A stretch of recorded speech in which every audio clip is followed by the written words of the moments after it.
Look at the time right now. Whatever it says, you trust it completely. An hour is 60 minutes. It's the same hour for everyone, everywhere. Summer or winter, an hour never changes. It's the most obvious thing in the world. Except that idea is astonishingly new. For about 3,000 years, an hour was not a fixed amount of time. It got longer in the summer, shorter in the winter, every single year. The Egyptians lived that way. The Greeks, the Romans, medieval Europe. Billions of people across millennia with a stretchy, breathing hour. The hour you rely on, the fixed one, had to be invented. This is how humans told time before clocks, and why time itself was different. It starts with the simplest observation any human ever made. The sun moves, and so does the shadow of everything it touches. A stick in the ground casts a shadow that crawls across the earth. Watch that shadow, and you're watching time move. As one physicist put it, anything big enough to cast a shadow is a sundial. And in ancient Egypt, they went big. Those famous obelisks may have worked as giant public shadow clocks. Possibly as early as 3500 BC, a clock the whole city could read at once. The oldest surviving true sundials date to around 1500 BC. The Greeks turned them into geometry. The Romans put them everywhere. Public squares, bathhouses, even tiny pocket sundials for the wealthy. The world's first portable clock was a piece of marked metal and the sun. But here's where ancient time stops making sense to a modern brain. The Egyptians made a decision that shaped the next 3,000 years. They split daylight into 12 parts, and darkness into 12 parts. That sounds familiar? 12 and 12 makes 24. But there's a catch that changes everything. They divided the daylight that actually existed that day. And daylight isn't the same length all year. In summer, the sun is up far longer. In winter, far less. So if you always cut daylight into exactly 12 pieces, those pieces have to stretch and shrink with the seasons. A summer hour in ancient Alexandria could be half again as long as a winter hour.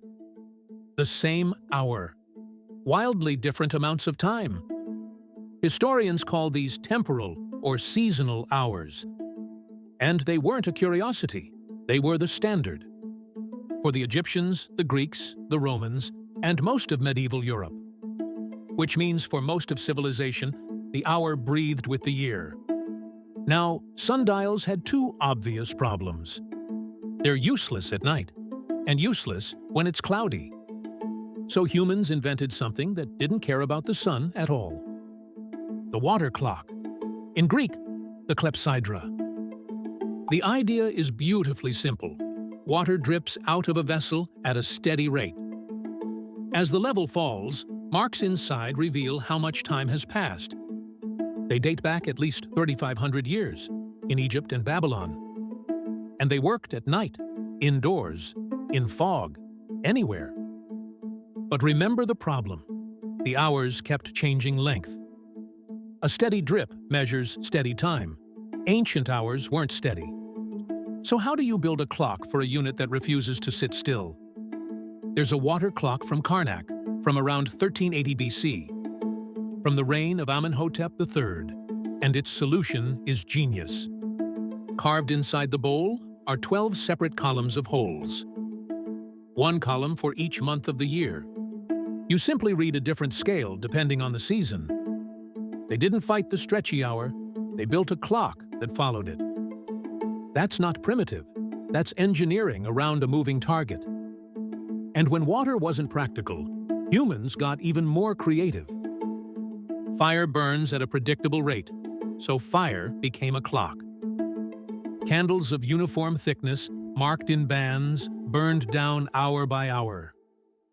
Buddhist monasteries used incense sticks and burning trails to mark the hours.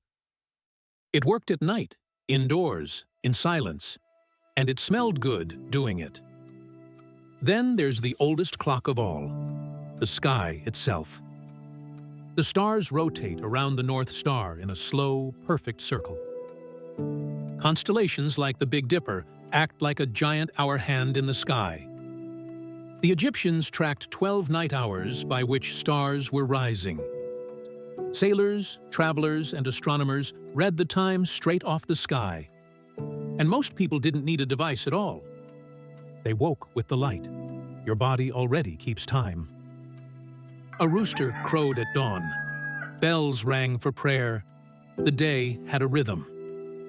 Time wasn't a number you checked. It was a thing you lived inside. So when did the hour finally stop moving? It took a machine.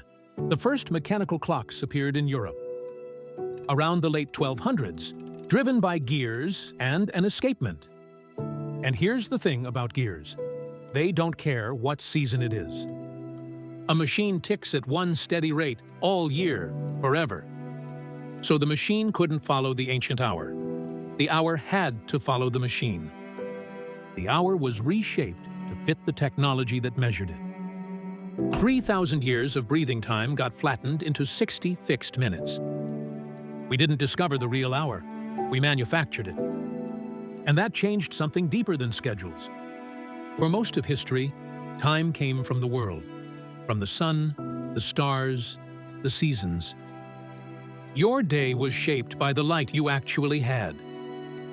Now, time comes from a device, and the world has to keep up with it. That Roman playwright complaining about sundials 2,200 years ago, griping that people now ate when the sun allowed, not when they were hungry, was watching the very beginning of something we never escaped. The hour used to bend to fit your life. Now your life bends to fit the hour. If you love finding the strangeness hiding inside everyday things, this is your channel. Subscribe to Fiuzaverse, and let's keep questioning what we take for granted.